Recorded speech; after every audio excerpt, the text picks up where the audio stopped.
Wala silang pakialam, wala silang karapatan dito sa negosyo ko. Sabi ng boss ko.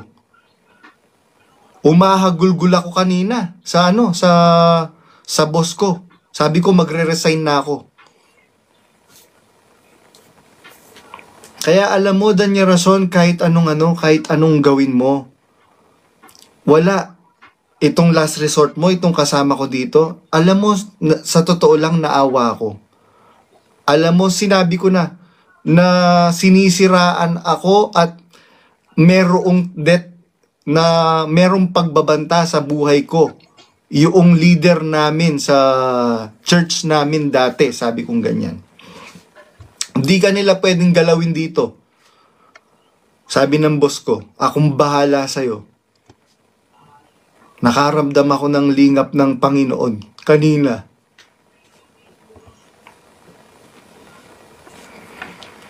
Kaya alam nyo po mga kapatid, talaga pong mas napapatunayan ko ngayon na merong Diyos na kakampi namin, kakampi natin mga kapatid. Sinabi ko na yung mga pinagpo-post nung kasama ko dito, ipo-post ko rin po yun mga kapatid, wag po kayong mag-alala. Sabi ng boss ko, pag hindi siya siya ang papalayasin ko dito. Yan po ang sinabi ng boss ko.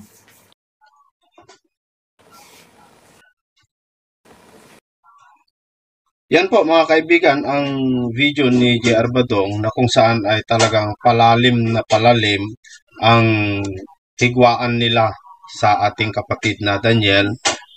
Lumalalim po yung kanyang puot sa kanyang puso sa dati niyang sinasamahang organisasyon. Ngayon ay isinusuka na niya mga kaibigan. Nagtataka lamang po ako kasi nung una si J.R. Badong ayon po sa mga sinasabi niya, matagal po siya doon sa loob ng MCGI nung buhay pa ang kapatid na Eli, na kung saan ay siya pa raw yata, ewan ko kung gaano katotoo, siya pa raw yung taga-alaga sa nanay ni kapatid na Daniel. Pero ewan ko kung ano po talaga yung talagang reason, pero sa tingin ko ay personal po ito na hindi po dapat ito dalhin sa congregation para po ipakita kung sino po yung totoo mga kaibigan. Ayon sa tono ng pananalita po ni J.R. Badong, ay talagang yung kanyang galit, yung kanyang puso ay talagang sobrang nagagalit na po. Ewan ko lang kung noong buhay pa ng ating kapatid na Eli ay ganyan na po ang pakiramdam niya. Kaya siguro ito mga kaibigan, nararamdaman po siguro ito ng kapatid na Eli. Kaya alam nyo mga kapatid, si kapatid na Eli buhay pa ay pinaghahandaan na niya. Kasi siguro napapansin niya po na marami pong kokontra doon sa isang leader na kanyang ilalagay o itatalaga pagka siya po ay pumanaw na mga kaibigan. Kaya pinaghandaan po ni kapatid na Eli. Siguro nararamdaman na niya na marami po ang kokontra pagkawala niya. Kasi sa tono ng pananalita ng kapatid na Eli ay nararamdaman niya siguro yung mga puot na nararamdaman itong mga kasama niya. Mantakin niyo mga kaibigan, kadikit niya dati ito si kapatid na J.R. Badong at saka si Ulysses, na kung saan si Ulysses daw ay personal na nurse ng kapatid na Eli. Ewan natin kung gaano katotoo yun, no? Pero yun po yung sinasabi nila At pareho silang nandun sa Brazil. Pero sa tingin ko, siguro dahil sa mga sinalita ng kapatid na Eli, nagkaroon po ng kim-kim. Kung maalala po ninyo yung sinabi ng dalawang magkapatid, yung dalawang magkapatid na anak ni Zebedeo, na sinabi po ni Zebedeo na sana Panginoon yung dalawang anak ko ay paupuin mo sa kanan mo yung isa at yung isa ay sa kaliwa. At nagdamdam po ng mga sampung mga alagad sa dalawang magkapatid. Siguro, nung sinasabi ni kapatid na Eli na si Brother Daniel, siya na po ang mamuno pagka ako'y namatay, at si Brother Danny, si Brother Josel, o sino-sino pa man, siguro mayroon pong lugar kung saan po sila itatalaga. Pero siguro, ewan natin, baka walang lugar itong si J.R. Badong, kaya nagkaroon siya ng selos o anuman, hindi natin alam. Ito, mga haka-hakal ko lang, mga kaibigan. Pero ayon sa pananalita ng kapatid na Eli, ito, pakinggan po natin kung paano po siya nagsalita sa tungkol sa pagiging pinuno ng ating kapatid na Daniel. Ito po, mga kaibigan, gusto ko pong i-play ito. Sa Biblia mayroong sinasabi na kung mahal mo yung nanganak, kailangan mahal mo rin yung ipinanganak. Yung uno ng unang Juan. Ang sinumang nananampalataya na si Jesus ay siyang Kristo ay ipinanganak ng Diyos. At ang bawat umiibig sa nanganak ay umiibig din naman sa ipinanganak niyaon. Ayun. Pagka umiibig ka sa nanganak, iibig ka rin naman sa ipinanganak. Kaya naniniwala ako kung mahal natin ang Panginoon Diyos, mahal natin si Kristo.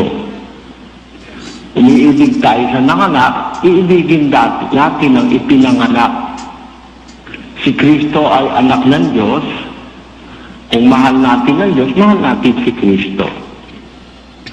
Nararamdaman ko ang pagmamahal ng kapatiran kapag ang kapatid na Daniel ay minamahal ninyo.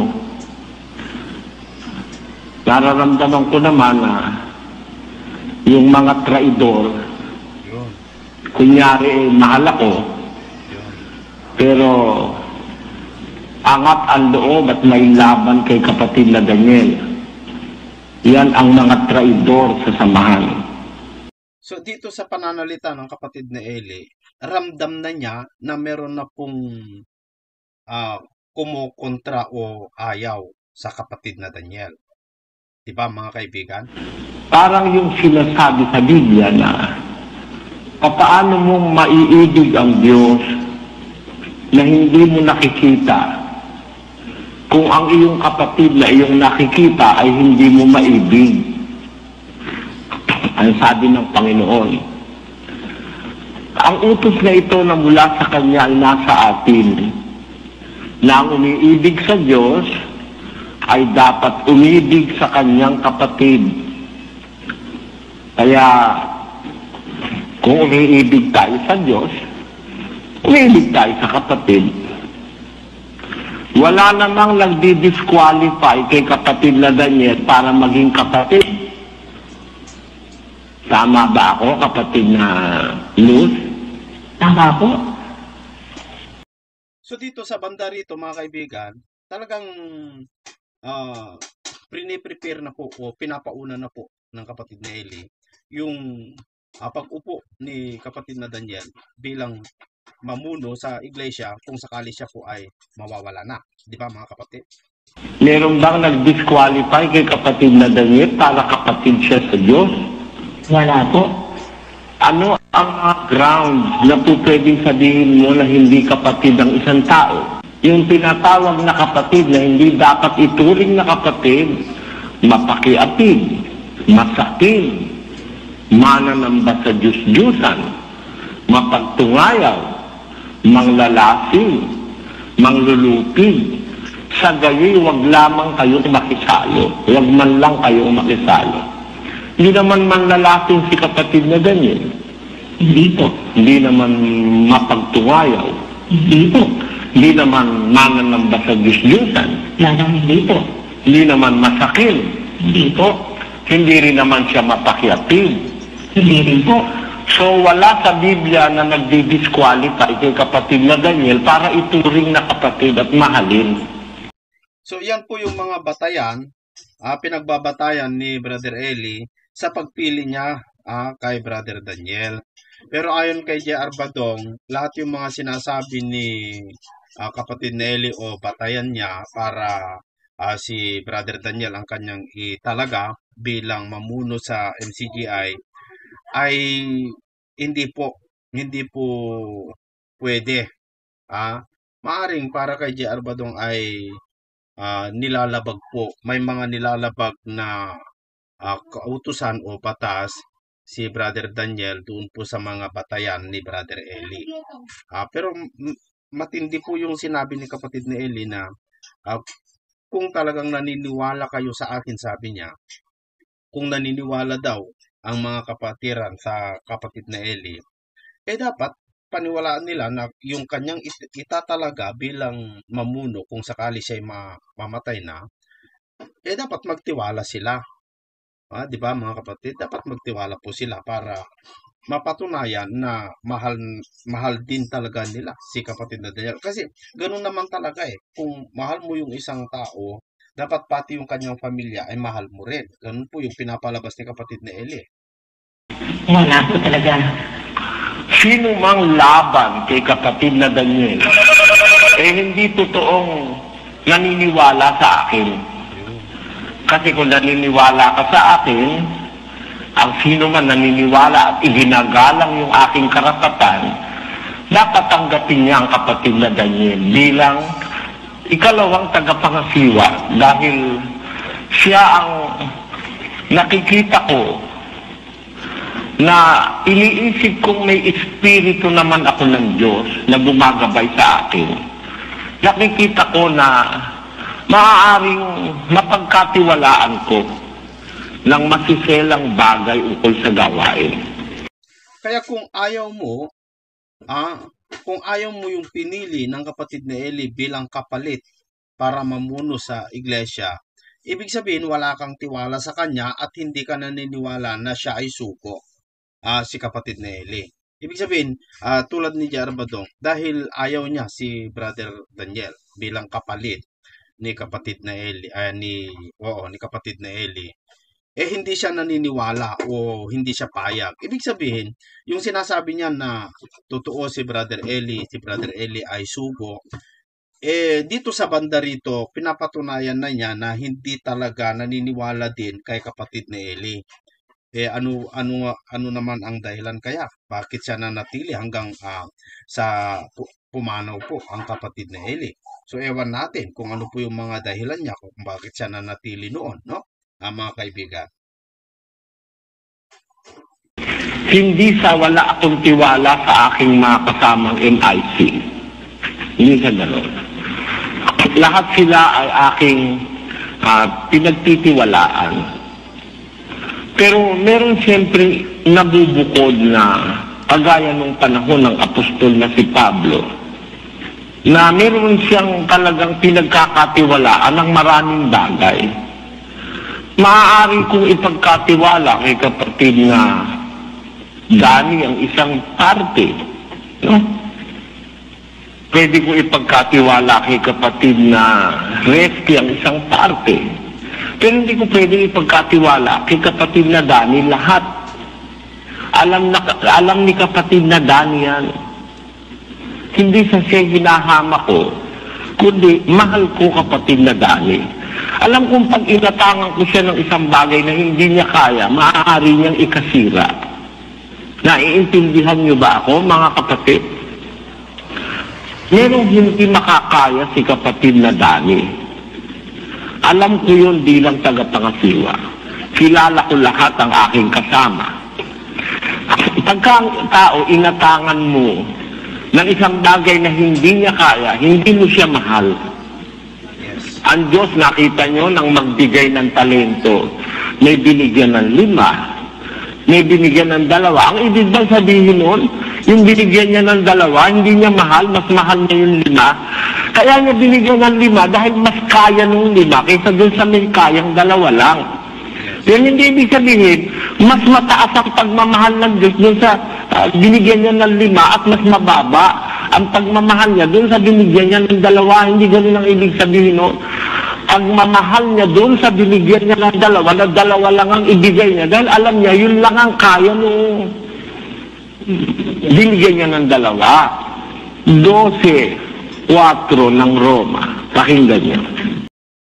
Dito mga kaibigan, kung siguro, for example lang, kasi si kapatid na Eli mismo pumili sa kapatid na Daniel para kapalit niya.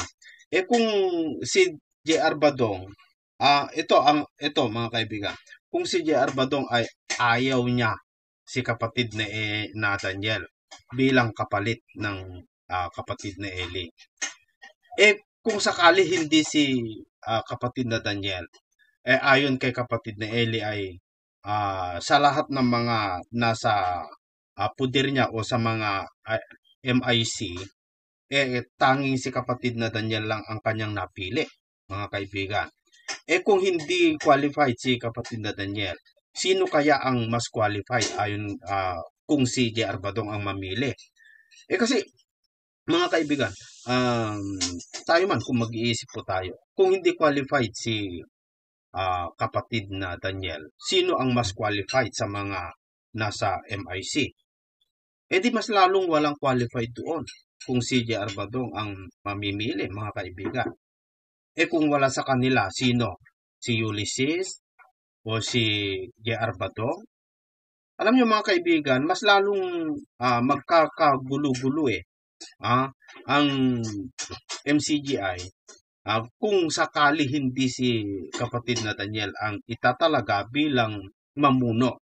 Sa akin lang, bagamat hindi man ako kaanib dyan po sa iglesia na yan o relihiyon na yan, pero ang nakikita ko kasi ayon sa aking mga panunood sa mga programa ng kapatid na Eli, sa akin man ay mas si Brother Daniel ang talagang pinakamagandang pumalit sa kanya. Kung hindi si kapatid Daniel, sino sa kanila, mga kaibigan? Kung siguro si Brother Danny o si Brother Joseph o si Brother Rodel o si Resty o sino man, mga kaibigan, siguro mas lalong masira, di ba? Kung mag-isip lamang po tayo. Kasi si kapatid na Eli na mismo ang pumili dahil nakikita niya na mas marami siyang experience si kapatid na Daniel o mas marami siyang alam tungkol sa pamamahala ng iglesia. Bagamat hindi man kasing talino, sabihin na natin, kasi ang talino naman mga kaibigan ay magkakaiba. Maaring iba ang diskarte ng isa.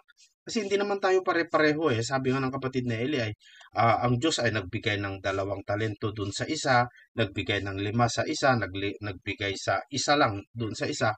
Pero hindi ibig sabihin, sabi ng kapatid na Eli, ay hindi niya mahal, kundi nakikita niya lang yung mga bagay na dapat yung kakayahan ng kanyang mga binigyan. Kaya ganun din ang ating kapatid na Eli. Kaya kung tama yung sinabi niya na kung ikaw ay naniniwala sa kanya, dapat paniwalaan mo yung kanyang italaga bilang kapalit niya, mga kaibigan. Kung tatanungin ko si J.R. Badong, kung sakali hindi si kapatid na Daniel ang karapat-dapat mamuno sa MCGI, sino? Sino, mga kaibigan? Baka gusto niya siya.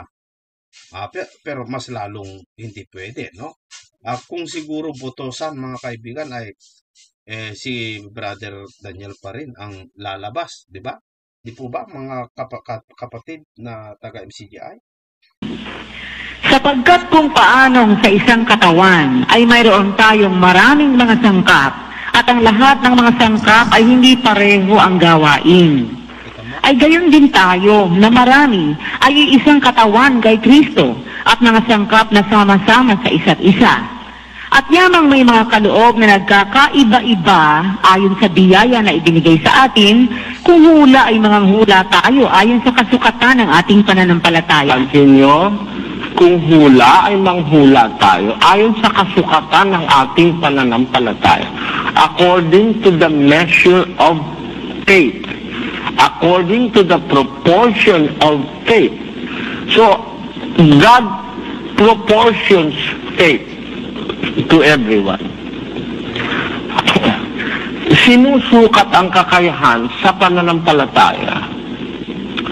Sinusukat ang kakayahan ng Diyos, ng tao. At dito naman mga kaibigan, naniniwala naman po ako sa pagpili ng kapatid na Eli. Bagamat ulitin ko po mga kaibigan, baka sabihin nyo po, wala kasi ako, wala kang alam doon sa loob. Maaari tama kayo, no? Wala akong alam kasi di naman po ako miyembro, no? Mga kaibigan. Pero naniniwala ako sa mga aral, mga itinuturo ng kapatid na Eli. Dahil naniniwala ako, kaya naniniwala din ako na sa pamamagitan po ng tulong ng Espiritu Santo, talagang tama din naman yung ginawa niya, paglagay niya kay kapatid na Daniel bilang kapalit niya. Tama lang wala namang mga kaibigan. Wala namang mali doon kung naniniwala ka sa kanya, pinaniniwalaan mo na ang Espiritu ng Diyos ay na kay kapatid na Eli, dapat maniwala ka na talagang tama yung kanyang desisyon na ilagay si Brother Daniel bilang kapalit niya. Di ba, mga kaibigan? Sa kanyang kakayahan at ng kanyang pananampalataya. Pagmamahal na ng Diyos sa'yo na bigyan kanya nung kaya mo lang. Kasi baka mabali ang buto mo pag hindi niya kaya yung ipapasan niya sa'yo. Pag hindi mo kaya yung ipapasan niya sa'yo. Ganon din po mga kapatid sa ating pagsasama-sama. Ako hindi kayang paniwalain at hindi naman ako tanga. Hindi rin ako bobo. Hindi ko pinupuri ang sarili ko, pero palagay ko lang, hindi ako tanga, hindi rin ako bobo.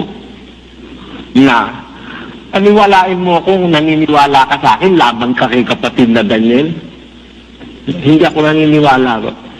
Ay ako naniniwala, mga kapatid, sino mang lumalaban sa aking mga pinagkakatiwalaan, kalabang ko yon. Huwag niyo akong lukuhin. Maaari ko kayong ngitian. Siguro yun ang ngiti na dahil lang may takot ako sa Diyos. Pero kung ako lang susundin, ngingiti, hindi kita ngingitian. Tanggap sa bahay, hindi kita tatanggapin. Pagka alam kong laban ka sa aking pinagkakatiwalaan, hindi kasi ako po pwedeng paniwalain ng kahit na sino. Hindi ako bobo. Hindi ako tanga. Na paniniwalain mo ako, naniniwala ka sa akin, laban ka sa pinagkakatiwalaan ko. Hindi totoo yun. Sa prinsipyo ng Biblia, walang ganun. Dito sa mga pananalita ng kapatid na Eli, mga kaibigan, ay alam mo talaga na meron siyang nararamdaman, meron siyang nakikita na kokontra talaga sa kapatid na Daniel. Di ba mga kaibigan? Sa mga tono ng pananalita ng kapatid na Eli ay talagang meron po. At ako naniniwala ako sa Diyos kaysa sa tao. Kaya masasabi ko na iyang mga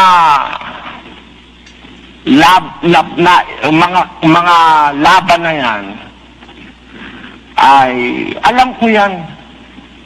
Alam ko rin mga kapatid kung sino yung nagmamahal sa Diyos, kay Kristo, at nagmamahal sa gawain.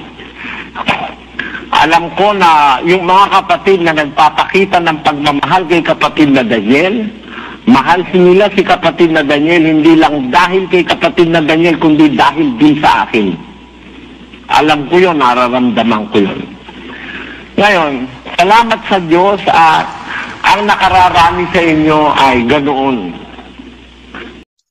Ang nakakalungkot lang dito mga kaibigan kasi kung sino pa yung mga kadikit ni Brother Eli doon sa Brazil at dito sa Pilipinas kasi si Willie Santiago kadikit noon ni kapatid na Eli tagabasa na nga niya no? At yung nung nasa Brazil, kung sino pa yung mga kadikit niya doon, siya pa yung kumalaban sa kapatid na Daniel. So, dito, ayaw man natin mag-isip, talagang maisip natin na dahil sa posisyon, kaya may nagkakaganon. Dahil sa pera o posisyon, maaring ganun po yung dahilan. kung bakit po sila ganun kagalit ngayon. Kasi wala ng kapatid na Eli. Nagmamahal sa ating mga pinagkakatiwalaan. Halimbawa kasi tinanggap mo si kapatid na Resty, parang ako tinanggap mo dahil ako nag-utos dun eh. At yung mga MIC na yan, ang mga official acts niyan, alam ko. Hindi pwedeng hindi ko alam. Siguro mayroong maliliit na desisyon at alam ko, hindi ko alam. Pero ang mga major decisions, nanggagaling yun sa akin. Sumasangguni sila sa akin. Yun lang may magpapakasal, sumasangguni sila sa akin eh. O mayroong nagpapaalam mag-asawa, sa akin nila isinasangguni eh. Yung mga major decisions, hindi sila nagdidesisyon ng hindi galing sa akin. Kaya, pagka naglumaban kayo dun sa desisyon, ako mismo nilalabanan nyo yun. Tama, mga kaibigan. Kasi si Kristo nga, ganun din eh. Yung tumatanggap o makikinig sa akin, hindi ako ang kanyang pinapakinggan, kundi ang nagsugo sa akin, sabi ni Kristo eh. Kaya tama, kung yung desisyon ng kapatid na Eli, at naniniwala ka sa kanya, dapat paniwalaan mo at magtiwala ka doon sa kanyang desisyon, no? Yung ating paksa ngayon, kung bakit ang paglaban ng loob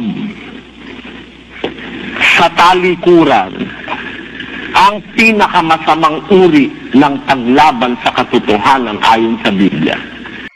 Matigas, no? Matigas ang paksa ni kapatid na Eli. Alam nyo, sa mga unang Kristiyano, meron silang napakagandang value na ipinakita. Nag-uusap sila, yung ating umuusig sa atin. Siya ngayon ang nangangaral ng pananampalatayang isang panahon ay kanyang sinisira, ang sabi ng mga Kristiyano. De ganito yung kasi, nangangaral ang Panginoong Jesus, nangangaral mga apostol. Ito naman si Pablo, nilalabanan ng husto ang iglesia. Pinag-uusig na husto. Hanggang ipinapapatay niya pa yung mga tao.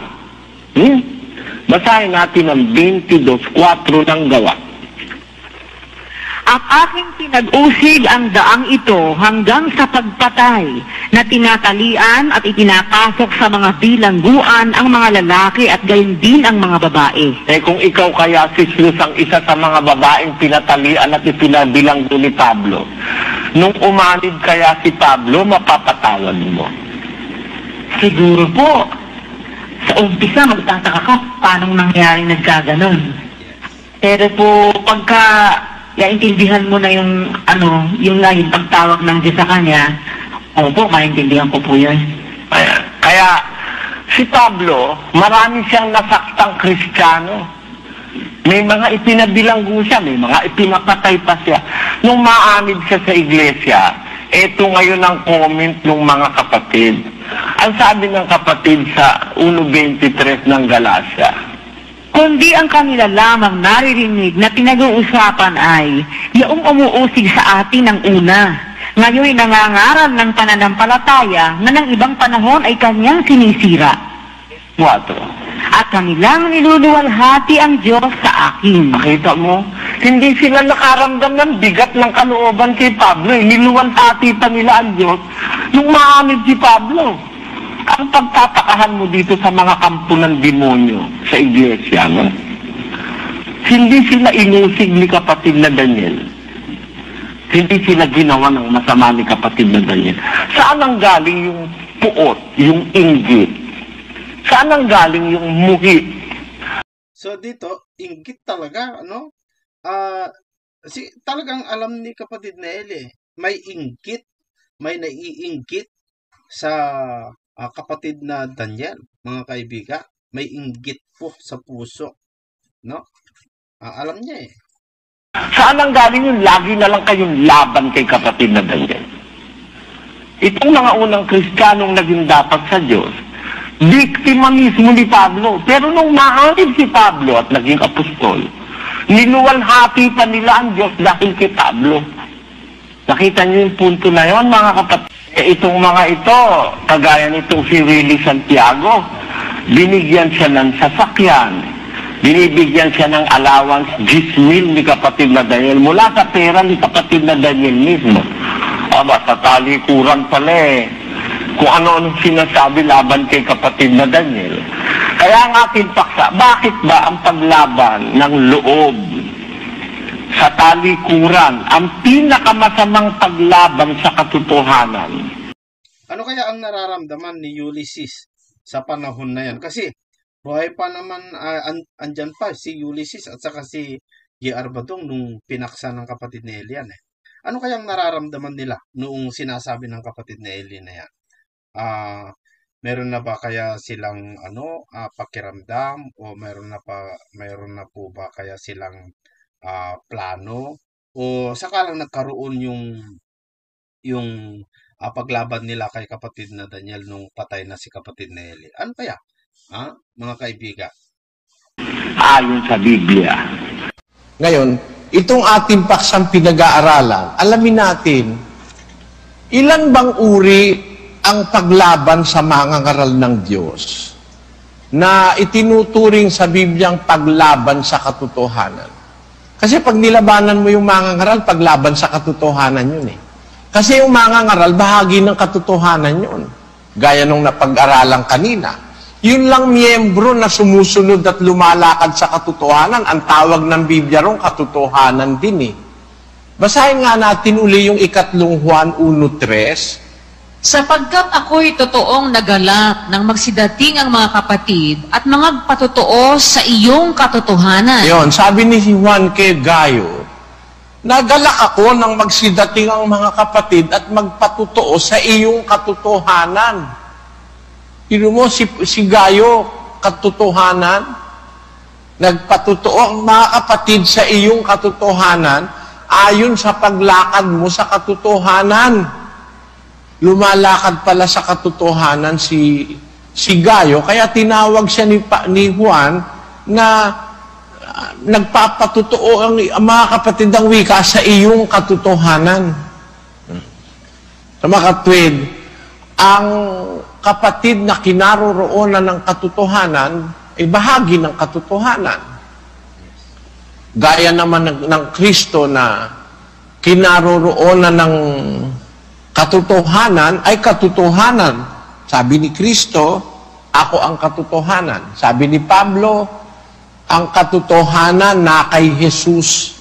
Yes. Sa 4:21 ng Efeso, ang katotohanan na kay Jesus. Ngayon, kung na kay Jesus yung katotohanan, si Jesus ang katotohanan. Para rin yung analysis ng Biblia na ang berbo ay Diyos, yung salita ay Diyos. Ang kinaroroonan ng salita, tinatawag niyang Diyos, sabi ni Kristo. Kung tinawag niyang mga Diyos, yaong dinatna ng salita ng Diyos, hindi mangyayaring sirain ng kasulatan. Kaya pagka nasa iyo yung salita ng Diyos, tinatawag ka ng Diyos na Diyos. Naintindihan niyo yun, mga kapatid? Ang kinaroroonan ng salita ng Diyos, tinatawag niyang Diyos. Ito yung hindi po nauunawaan o hindi kayang tanggapin ng mga iglesia ni Manalo na yung mga dinatnan ng salita ayon sa Biblia ay ang tawag ng Diyos sa kanila ay Diyos. Kasi nasa kanila yung salita yung salita Diyos yun. Yun pa kayang salita mismo ang hindi tawaging Diyos. Kaya si Kristo, Diyos, mga kaibigan, mga iglesia ni Kristo, hindi nyo lang matanggap yan. Napakalinaw mga kapatid. Bakit? Yung salita kasi Diyos Gaya rin naman ng katotohanan, ang kinaroroonan ng katotohanan, nagiging bahagi siya ng katotohanan. Yes. Ang mga ngaral na nangangaral ng katotohanan, nagiging bahagi ng katotohanan. Pag nilabanan mo yung person ng mga ngaral, ang nilalabanan mo katotohanan. Kagaya ni Hanes at ni Hambres, nagsilaban kay Moises, gayon ang wika ang mga ito, nagsisilaban sa katotohanan. Kung makita nyo mga kapatid, si Hanes at si Jambres, hindi naman lumaban sa aral ni Moises yun eh. Ang nilabanan nun, si Moises personal. Kasi si Hanes at si Jambres, yan yung mahiko ng Ehipto na gumawa rin ng ahas nung gawin ni Moises na ahas yung kanyang tungkod sa pamamagitan ni Aaron. Yung mga mahiko ng Ehipto, gumawa rin ng ahas na tungkod. Ang ginawa naman ng ahas ni Moises, nilamon yung ahas na nung mga mahiko ng Ehipto. Kaya, kung lumaban ka kay Moises, lumalaban ka sa katotohanan kasi bahagi ng katotohanan si Moises. Ilan bang uri? Ilan uri ang paglaban sa katotohanan? Ang paglaban sa mga ngaral ng Diyos na paglaban sa katotohanan. Ilang uri, mga kapatid. Pakinggan nyo, dito sa isang talata ng Bilang 16:1 at 2. Si Kore nga, na anak ni Ishar, na anak ni Kowat, na anak ni Levi, 10 ni Datan at ni Abiram, na mga anak ni Eliab, at Sihon na anak ni Pelet, na mga anak ni Ruben, ay nagsikuha ng mga tao. At sila'y tumindig sa harap ni Moises, na kasama ng ilang mga anak ni Israel, na 250 prinsipe sa kapisanan, na tinawag sa kapulungan ng mga lalaking bantog. Tuloy natin sa 3. At sila'y nagpupulong laban kay Moises at laban kay Aaron. At sinabi nila sa kanila, kayo'y kumukuha ng malabi sa inyo, dangang ang buong kapisanan ay banal, bawat isa sa kanila, at ang Panginoon ay nasa gitna nila.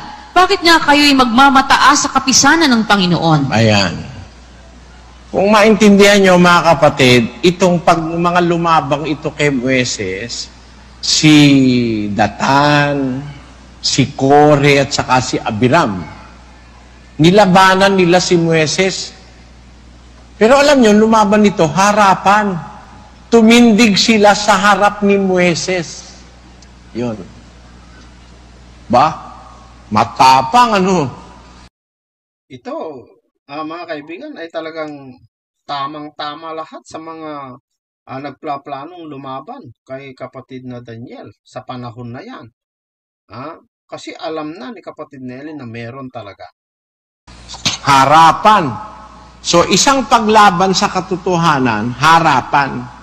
Nilabanan nila si Moises at saka si Aaron. Na ang sabi, kumukuha kayo ng labis para sa inyo. Ang kapisanan ay banal. Akala mo, nagmamalasakit sa kapisanan, ano? Parang yung sila Willie Santiago, akala mo pinagmamalasakit yung mga kapatid.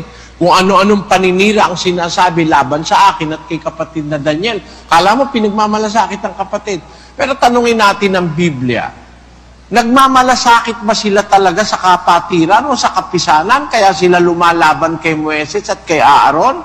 Tingnan natin ang dahilan. Sa isang talata ng awit, 116. Kanilang pinanaghilian naman si Moises sa kampamento at si Aaron na banal ng Panginoon. Ayon.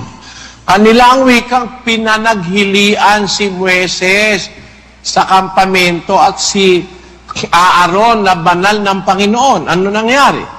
Ang lupa ay bumuka at nilamon si Datan at tinakpan ang pulutong ni Abiram. Ayon. Nakita nyo mga kapatid, ang dahilan, hindi naman nila talaga pinagmamalasakit ang kapisanan eh.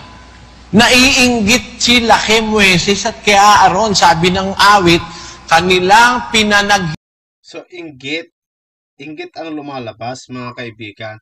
Dito sa paksa ng kapatid ni Eli, ang tinutukoy niya, inggit. So, kung merong kakalaban kay kapatid na Daniel, pagpanaw niya, alam na niya na hindi dahil nagmamalasakit yung mga kakalaban sa kanya sa iglesia, kundi dahil sa inggit. Tama naman eh. Sana dito, mga kaibigan, ay maunawaan o maano ni J.R. Badong at saka si Ulysses. Ano ba kasi ang ipinaglalaban nila? Katotohanan ba? Mas totoo ba sila kaysa sa kapatid na Daniel? Kung mas totoo po sila, di mangaral din sila at gagawa din sila ng grupo, tatayo din sila ng sekta At doon na nila patunayan na talagang may malasakit po sila sa iglesia, mga kaibigan.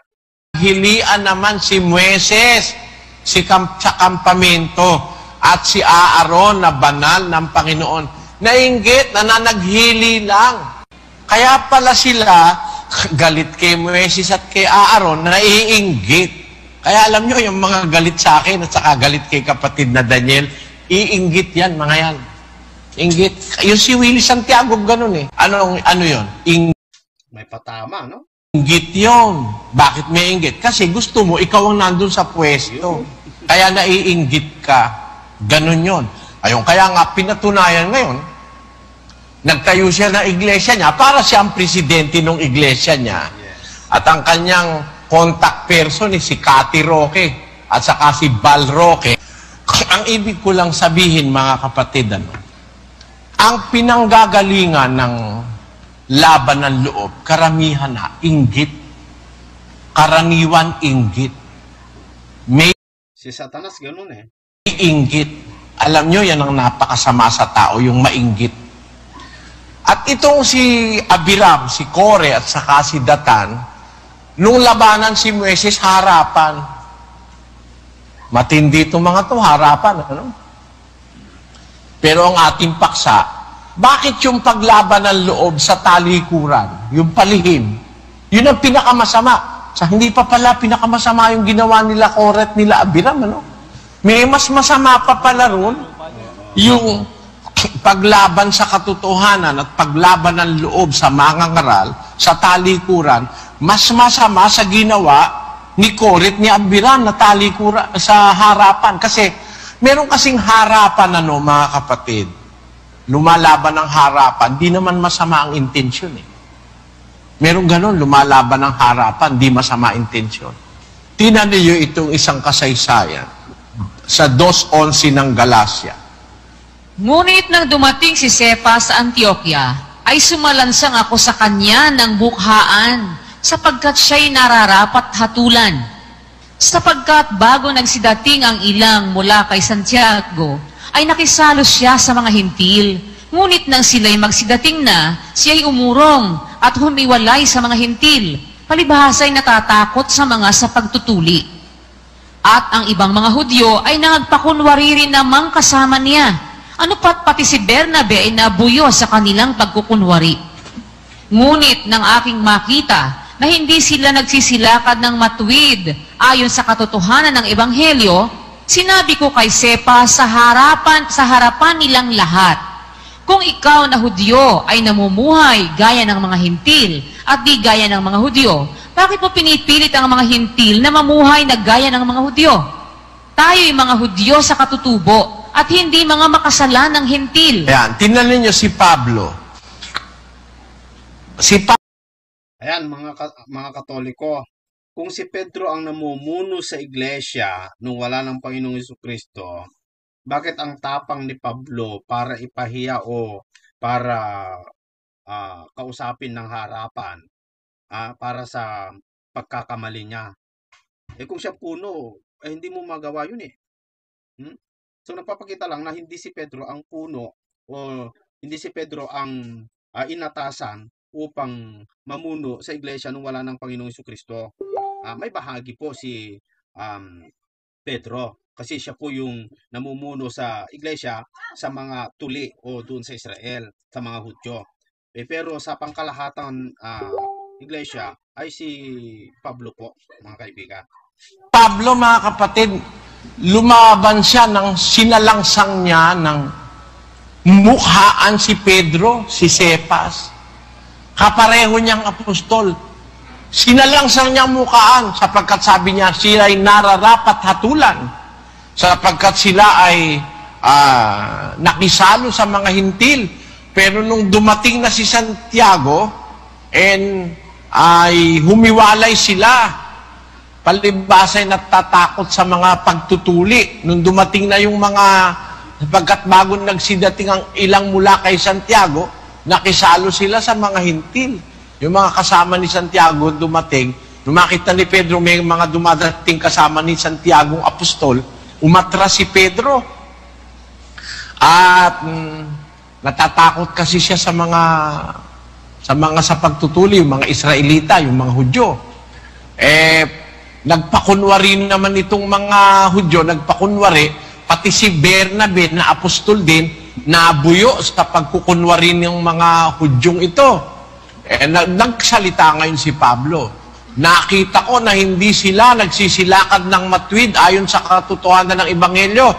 Sinabi ko kay Cephas, kay Pedro, sa harapan nilang lahat, kung ikaw na Hudyo, namumuhay kang gaya ng hintil, paano mong hihikayatin itong mga hintil na mamuhay gaya ng mga Hudyo? Ayun. So, si Pablo, nilabanan niya. Matapang talaga si Pablo, no? Lumaban ng harapan sa mga apostol yan, nung hindi pa siya ka-apostol, nung nasa relihiyon pa siya ng Hudyo. Kung lumaban siya harapan, nung nasa iglesia na siya, may nakita siyang hindi tama, nilabanan niya rin si Pedro harapan. So, merong paglaban ng harapan, yung diwa ni Pablo.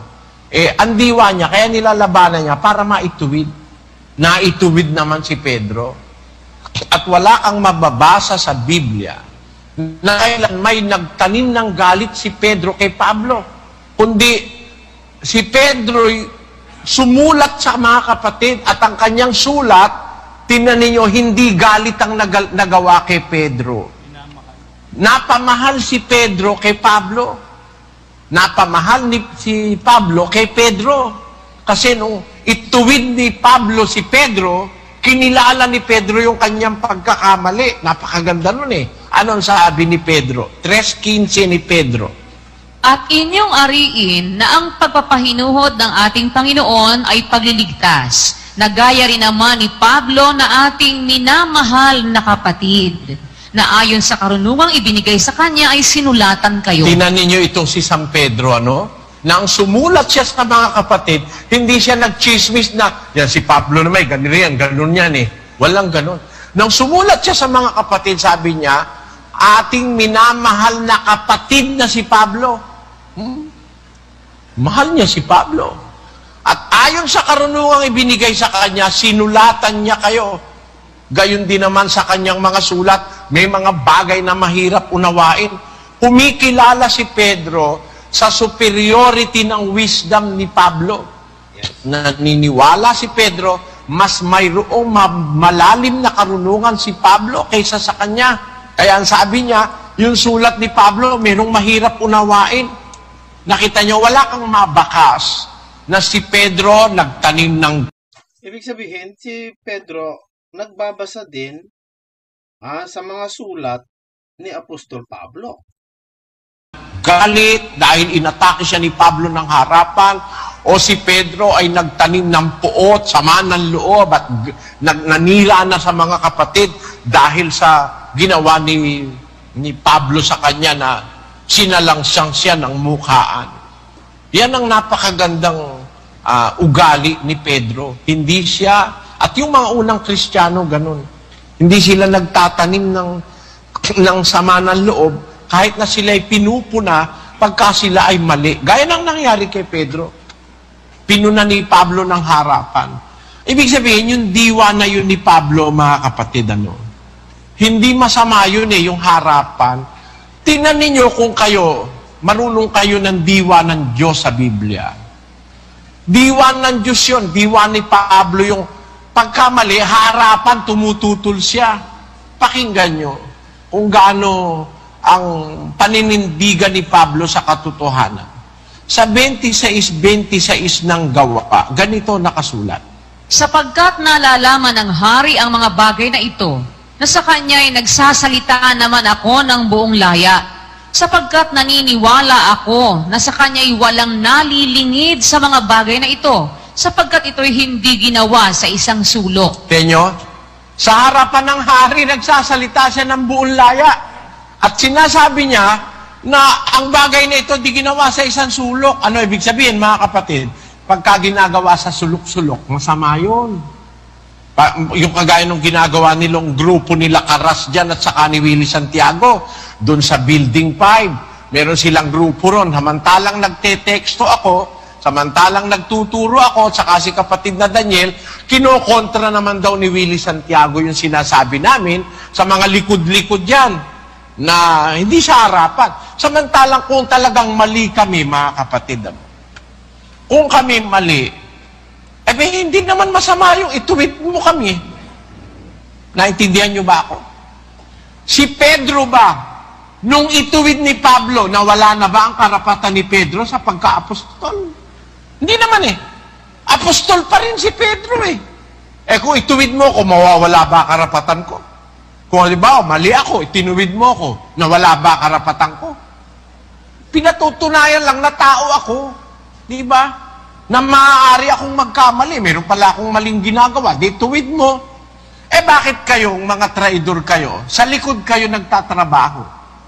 Bakit? Kasi hindi naman talaga totoo yan sinasabi nyo. Dahil kung totoo yan, sa harapan ng kapatiran nyo sasabihin yan, mga duwag. Di ba ganyan, mga kapatid? Kung totoo yan, may open forum tayo, di ba? Pwede namang umupo dyan kahit sino. Pati nga yung may daladalang chismis, nakakalusot dyan kung ang daladala mo yung aral na, kapatid na Eli, masama po yung sinasabi nyo. Na tayong pag mananalangin humarap tayong lahat sa silangan na para meron disiplina na hindi kanya-kanyang harap kung saan niya gustong humarap. Masama po yan, kapatid Nelly, ganito po yan. Sana ganun. Hindi, sa talikurang kakakana, sa talikurang kakakanat, sa talikurang kadadaldal, traidor ka. Sabi nga ni Pablo, hindi ito ginagawa sa isang sulok, hari. Kaya sa harap mo, hari, nagsasalita ako ng buong laya. Yan, diwa ng Diyos yun. Na harapan, itutuwid kapag mali, diwa ng Diyos yun. Pakinggan nyo, sa isang talata ng Isaias 1:18. Magsiparito kayo ngayon at tayo'y magkatuwiranan, sabi ng Panginoon. Bagaman ang inyong mga kasalanan ay maging tila mapula, ay magiging mapuputi na parang niebe. Bagaman maging mapulang gaya ng matingkad na pula, ay magiging parang balahibo ng bagong paligong tupa. Nakita nyo ito, mga kapatid? Ang Diyos nag-aanyaya sa tao. Halika kayo, magkatwiranan tayo. Harapan! Halika kayo, kaya nga nag-aanyaya siya. Halika kayo, magkatwiranan tayo. Minsan, ginawa niya kay Job yan Ano ang sinabi niya kay Job? Pakinggan nyo sa 47. Magtigkis ka ng iyong mga balakang ngayon na parang lalaki. Ako'y magtatanong sa iyo at magpahayag ka sa akin. Ayo, sabi ng Diyos kay Job, magbigkis ka ng iyong balakang na parang lalaki. Tatanungin kita ngayon, magpahayag ka sa akin. Sabi niya kay Job. So ang Diyos, ang layo niya, harapan kung itutuwid niya. Gaya ng mga tao ng Israel, sabi niya, halika kayo, magkatwiranan tayo. Bagaman may kasalanan kayong kasimpulan ng mapulang-mapula, magiging gaya ng kasimputi ng balahibo ng tupa. Ano ibig sabihin, mga kapatid? Ang Diyos, harapan din. Yung mga lingkod ng Diyos, harapan din kung pumuna. Bakit? Sa intensyong magtuwid, hindi sa intensyong igiba ka. Hindi kagaya nitong mga traidor na ito na ang gusto, magiba si kapatid na Daniel, magiba si kapatid na Eli. Bakit? Pero nyo, may bago na namang issue. Meron daw nanalo sa loto. No? At pagkatapos, kung raw malaki pinalalulan, ilang pung milyon, naghumingi raw ng payo kay kapatid na Daniel at ang sabi raw, ang sabi na, pinamamalita nga, itinago raw ni kapatid na Daniel yung nanalo sa loto. Yan siguro yung sinasabi ni J.R. Badong na kinukonsinti ni kapatid na Daniel, mga kaibigan. May mga sinasabi si J.R. Badong na na kinukonsinti niya na hindi niya tiniwalag o hindi niya tinanggal, kundi kinoberan po lamang po ni kapatid na Daniel. May sinasabi si J.R. Badong na gano'n. Siguro maaari ito, isa rin ito, no? Tinanong ko, anak, meron bang ganon? Hindi ko nga po, anak, hindi ko po nga alam, Angel, kung meron ganon. Hindi ko po alam yun, sabi. Tinanong nyo. Itong mga tao ito, napakatindi talaga ng galit at puot at inggit kay kapatid na Daniel. Ano yun? Meron daw nanalo sa loto dahil nga raw, baka raw hold upin, itinago raw ni kapatid na Daniel yung tao. Sabi nga ni kapatid na Daniel sa akin, Sabi, ba't ko siya itatago? Hindi ko nga alam kung merong ganun, sabi niya. At saka hindi naman yung napanalunan niya, pinatatago niya, halimbawa, siya nagpapatago, ba't problema ba natin yun? Baka pati tayo yung ma-hold up doon. Kaya, walang kamalay-malay si kapatid na Daniel, iniaatang kay kapatid na Daniel itong mga sukab na ito. Itong sukaban at lilo, magdarayang walang toto. Kalupit-lupit na tao, kampo ng mga demonyo, ang pangalay Antikristo. Itong mga walang yang ito. May isang dahilan yan, inggit yan. Gaya ng pagkainggit kay Aaron at kay Moises na banal ng Panginoon, sabi sa Biblia. Kaya alam nyo mga kapatid, merong isang klase ng paglaban, yung harapan, na masama ang intensyon, gaya ng mga naiinggit kay Moises na sila Abiram, sila Datan, at saka si Kore. Pero namang merong nakikipag-usap ng harapan, hindi para lumaban, kundi para magtuwid, kagaya ni Pedro at kagaya ng Diyos. Kagaya ni Pablo kay Pedro at kagaya ng Diyos na hinaanyayahan kang harapan, magkatwiranan para maituwid, hindi para igiba ang sinuman. Kaya itong mga walang yang ito sa talikuran bumibire. Ang ating tanong ngayon ganito, meron ba namang naninira ng talikuran? Basahin natin ang Judas 1:16. Ang mga ito'y mga mapagbulong, mga madaingin. Pansin nyo, mga kapatid, ang mga ito ang wika, mapagbulong. Bakit mapagbulong? Yan yung mga sa sulok-sulok. Hindi makapagsalita ng malakas yan, pabulong-bulong. Pagkaganyang pabulong-bulong, magduda na kayo. Mga kapatid, Sa pulpo, yung mga kumakalaban ngayon kay kapatid na Daniel ito, no? Ang mga kaibigan. tatanungin ko kayo. Tatanungin ko kayo. Ano? Yung bang totoo, ikatatakot mong marinig ng kahit na sino? Kailangan ba ibulong mo? Si Kristo ang sabi niya yung sinabi ko sa inyo sa bulong, isigaw nyo sa bubungan, sabi ni Kristo. Bakit? Sabihin nyo, bakit si Kristo bumubulong? Siyempre, kaya siya bumubulong sa kanyang mga alagad, merong gabi. Magsisisigaw ka sa gabi. Pero ang sabi niya, yung sinabi ko sa inyo sa bulong, isigaw nyo sa bubungan. Basahin natin. Ang sinasabi ko sa inyo sa kadiliman ay sabihin ninyo sa kaliwanagan, at ang narinig ninyo sa bulong ay inyong ipagsigawan sa mga bubungan. Gusto ba ni Kristo yung puro bulong-bulong? Pinasisigaw nga niya yung narinig nyo sa bulong. Ibig sabihin, hindi naiiwasan, may mga pagkakataong bumubulong ka. Pero ang sabi ni Kristo, yung narinig nyo sa akin sa bulong, isigaw nyo sa bubungan, pahayag nyo sa mga tao. Pero alam nyo, itong mga traidor, ang mga ito, mapagbulong. Hindi minsan lang kung bumulong ito. Lagi itong bumubulong sa mga sulok-sulok, sa mga office, sa meeting ng kapi, sa meeting ng kooperatiba, mga bulong-bulungan sila ron. Siguro napapansin niya, no? Napapansin siguro si kapatid Nelly yung mga nagbulong-bulungan. Ang mga ito, mapagbulong. Mga madaingin. Alam po pala ni kapatid Nelly yung mga nagbubulong-bulungan, no? Alam nyo, tinignan ko sa original na Greek yung salitang madaingin doon. Akala ko nung araw, sa panahon ni kapatid na Perez, yung madaingin na yon, yung parang dumadaing, meron siyang kailangan o nanghihingi ng tulong. Hindi pala ganon. Basahin natin yung tamang salin sa bagong ang Biblia, kapatid namin. Basahin mo. Ito po ang bagong ang Biblia. Ang mga iyon ay mga mapagbulong, mga mareklamo. Ayon, kaya pala naman mapagbulong, reklamo ng reklamo, laging may tuto, laging may reklamo, laging may pintas, laging meron silang laban. Ang mga ito, mapagbulong, mareklamo, hindi madaingin. Ang pagkakasalin doon sa unang Biblia, Baka nagkukulang po, baka kulang po ang ibinibigay kay Ulysses, kay J.R. Badong, kay Willie Santiago, o kung sino pa man, mga kaibigan. baka kulang. Daingin. Mali yun. Ang nakalagay dyan ay,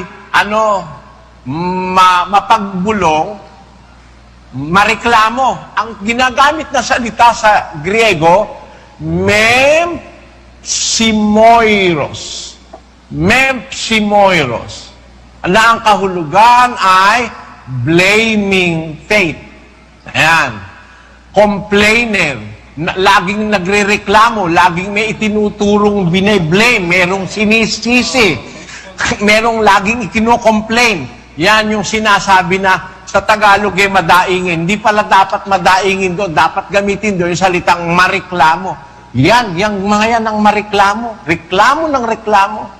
Yan yung sinasabi ni Judas na mga mapagbulong, mga mareklamo. Alam nyo ugali niyang mga yan? Ang ugali niyang mga yan. Basahin natin kay San Pedro. Datapwat lalong-lalo na ng mga nagsisilakad ng ayon sa laman, sa masamang pita ng karunihan, at nangapopuot sa pagkasakop, mga pangahas, mapagsariling kalooban. Sila'y hindi natatakot na magsialipusta sa mga pangulo. Ang sabi ni San Pedro, sabi mo, sino yun? Ang sabi ni San Pedro, maliwanag, no? Ang mga nagsisilakad ng ayon sa laman, sa masasamang pita ng karumihan, mga nangapopuot sa pagkasakop, talagang ito, ayaw nito maging miyembro, gusto nito, leader. Ayaw niyang nasasakop siya. Yan ang mga ambisyoso, yung mga makalaman na yan. Yung mga yan na sinasabi ni San Pedro na mapagbulong, mga mareklamo, napopuot sa pagkasakop, ayaw magpapasakop, gusto sila leader. Mga pangahas, talagang pangahas, mapagsariling kalooban. Ako, liwanag mapagsariling kalooban Yan, tamang-tama kay Willie Santiago yan. Kasi gusto niya maging leader.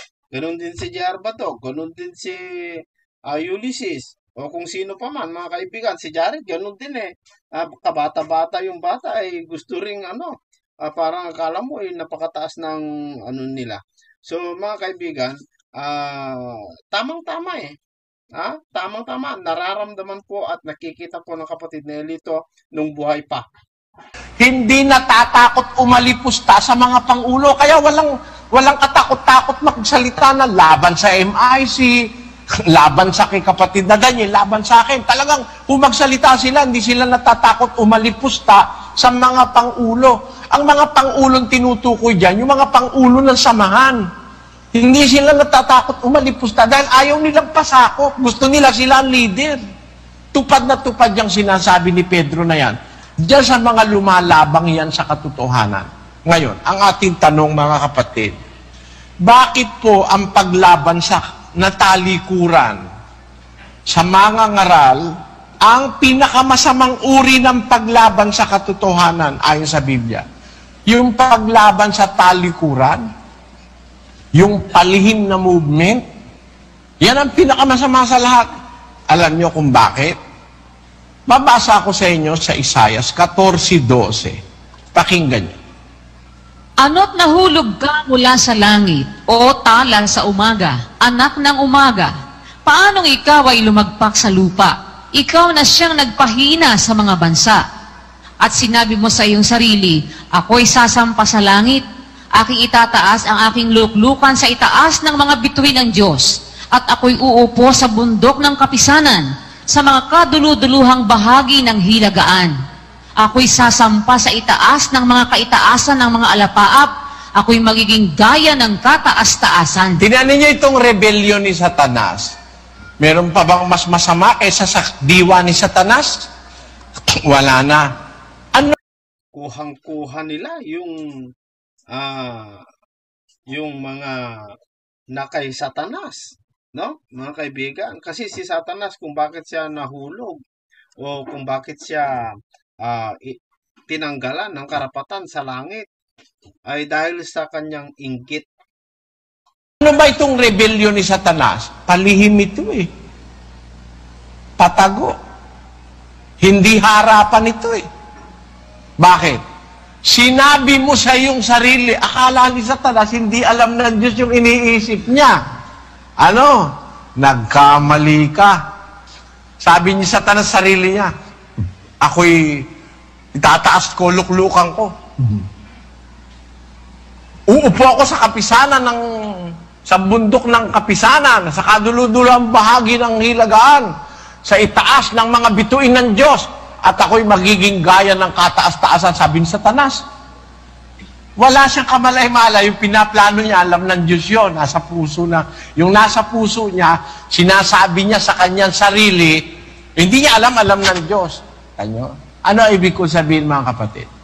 Ang pinakamasamang uri ng rebelyon o paglaban sa katotohanan, yung nakatago, yung talikuran, hindi harapan. Kaya wala tayong may tatago sa harap ng Diyos, ano, mga kaibigan?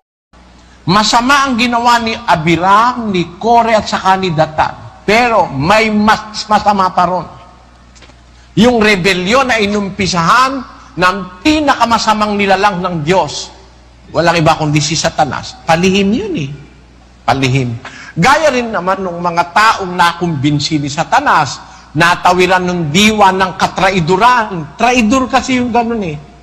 Matigas po yung pananalita ng kapatid na Eli, ano? Talagang, ano? Ay kagaya nitong nakasalungan ni Pablo.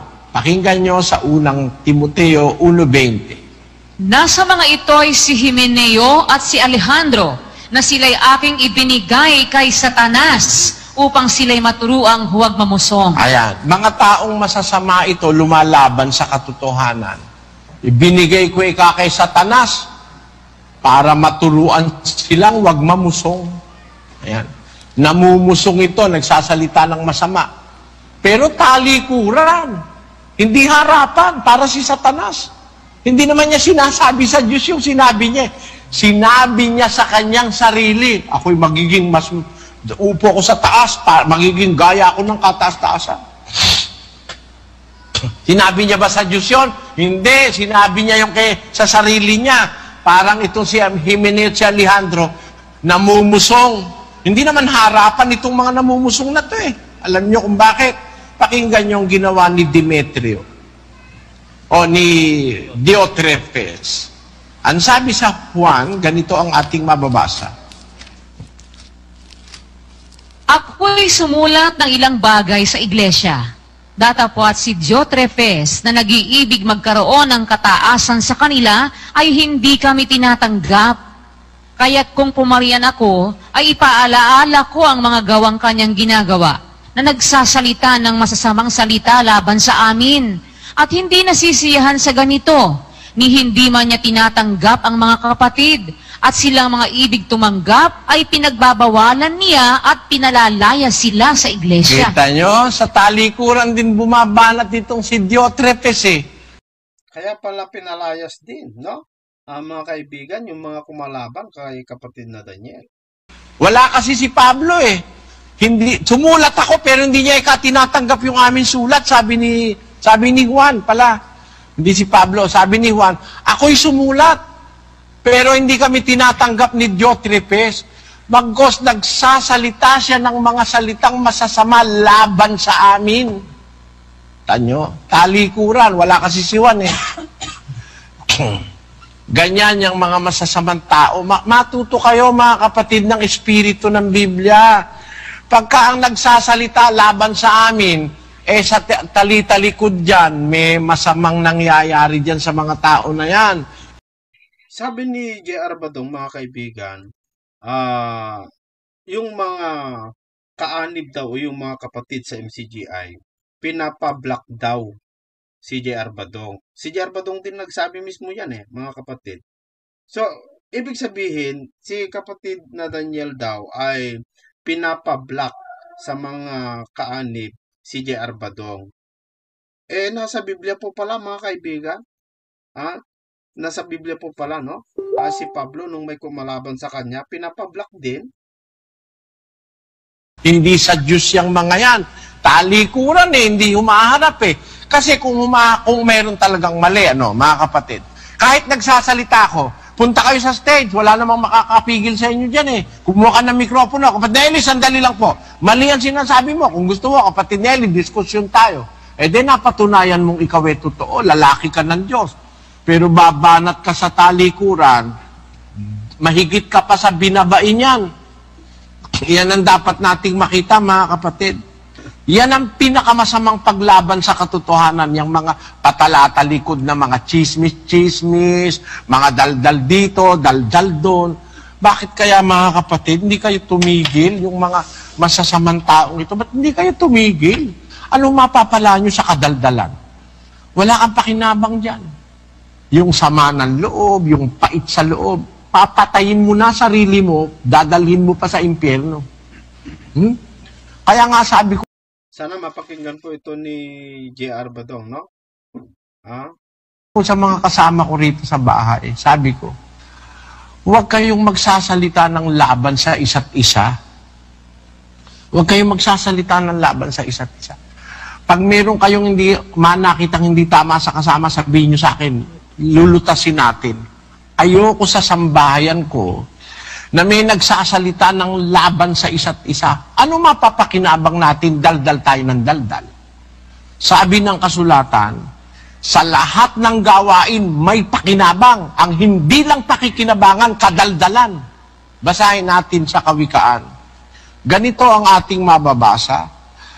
Pakilagay sa 14:23. Sa lahat ng gawain ay may pakinabang, ngunit ang tabil ng mga labi ay naghahatid sa karalitaan. Kita nyo? Walang pakinabang kahit ano sa daldal. Lahat ng gawain may pakinabang. Lahat ng gawain may pakinabang ka. Pumasok ang prostitute, makikinabang ka. Magnakaw ka, makikinabang ka. Kahit nga masama, at least nakinabang ka. Pero dumaldal ka ng dumaldal, ano papakinabangin mo? Wala, maghihirap ka. Dadating araw, maghihirap ka. Sabi ng Diyos yun eh. Maniwala ka ron. Bakit? Sa tabil ng dila, ay naghahatid lamang sa karalitaan. Walang pakinabang sa kadaldalan. Eh kung yung ba, pagsasara natin yung ating mga bibig, lalo na di mo naman sigurado yung sasabihin mo. Wala ka namang matibay na ebidensya, di tumahimik ka. Alam nyo kasi kung bakit? Ang masama, hindi titiisin ng Diyos. Yang masama, ibubulgar ng Diyos yan. Dumaldal ka't hindi, pagka ang tao masama, darating ang oras niyan. Tandaan nyo mga kapatid. Eh pero ikaw, daldal ka ng daldal. Palihim ka kung bumira, ano ang sabi ng Diyos? 101:5 ng awit. Yan, maraming palihim nung panahon ng kapatid na Eli. At ito ay, pumutok na. Pumutok na. Ang sumisirang puri na lihim sa kanyang kapwa ay aking ibubuwan. Kita nyo, matakot kayo sa Diyos. Ang sumisirang lihim, sumisirang puri sa lihim, aking ibubuwal. Tuloy. Siya na may mapagmataas na tingin at may palalong puso ay hindi ko titiisin. Ay, nako, hindi ka matitiis ng Diyos. Alam mo, maraming bagay na pinagtitiisan Diyos sa atin eh. Nagkakasala tayo, tinitiis tayo ng Diyos eh. Pagpapahinuhod nga ng Diyos yun eh. Pero ito, nakabilang sa hindi tinitiis ng Diyos.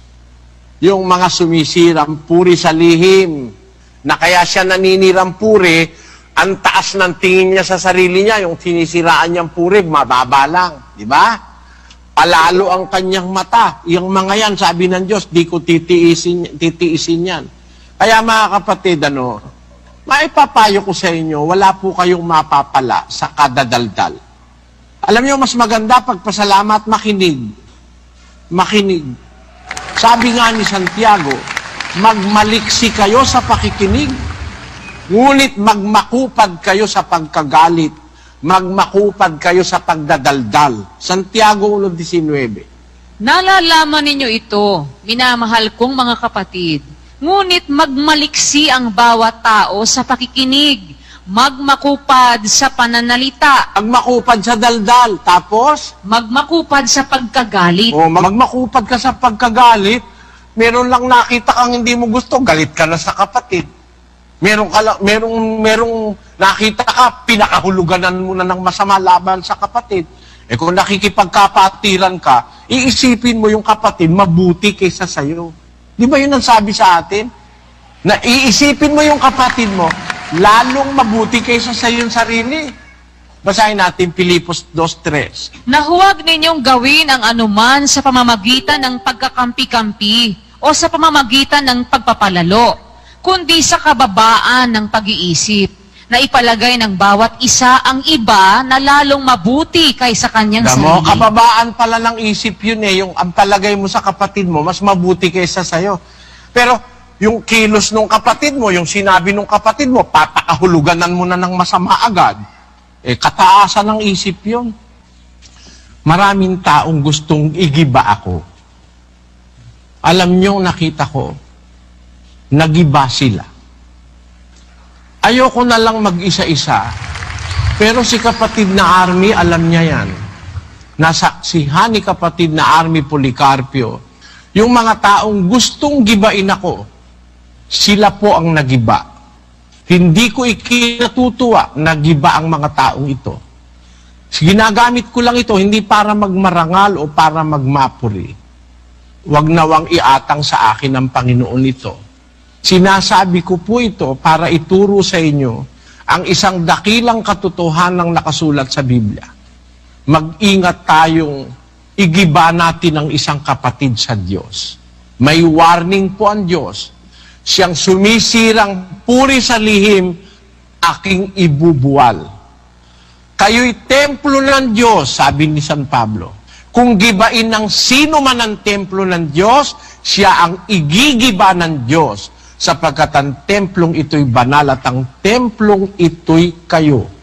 Kaya pagkakapatid sa Diyos, mag-ingat tayong siraan puri, igiba, sapagkat ikaw ang magigiba. Hindi titiisin ng Diyos.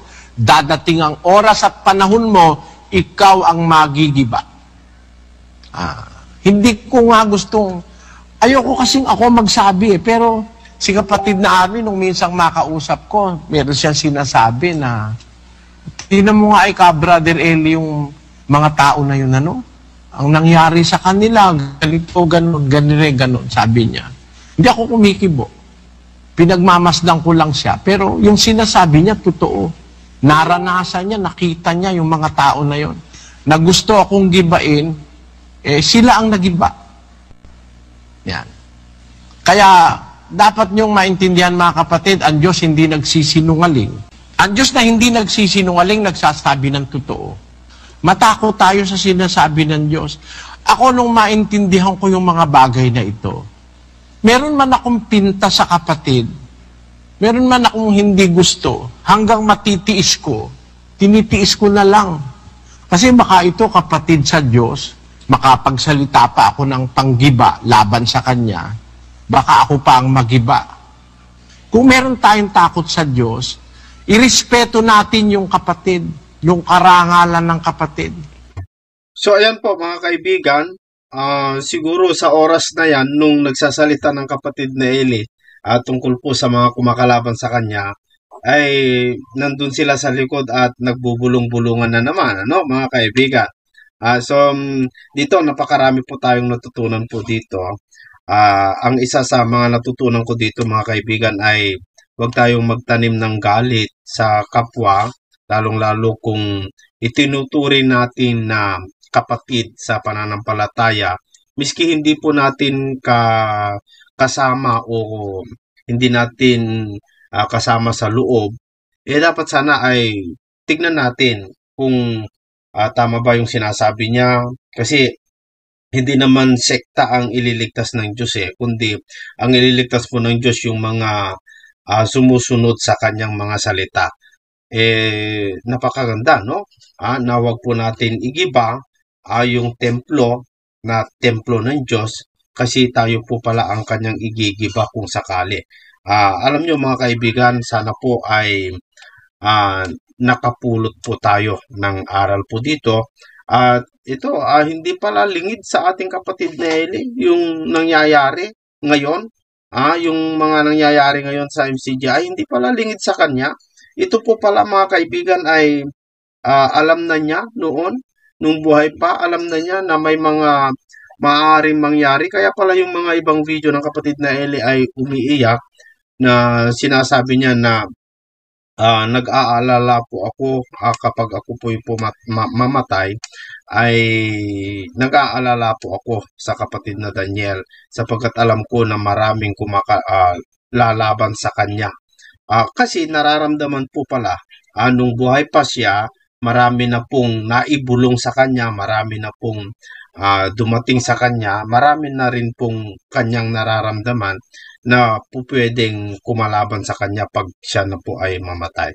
Pero ayon sa kanya ay napagtagumpayan niya at alam naman po natin sa pamamagitan po ng tulong po ng lahat ay mapapagtagumpayan po natin yung mga bagay na dapat nating mapagtagumpayan tungkol po sa salita ng Diyos. So hanggang sa susunod po mga kaibigan, naway pag-share ako ng katotohanan dito po sa ating programang Expose the Truth. Hanggang sa muli po mga kapatid.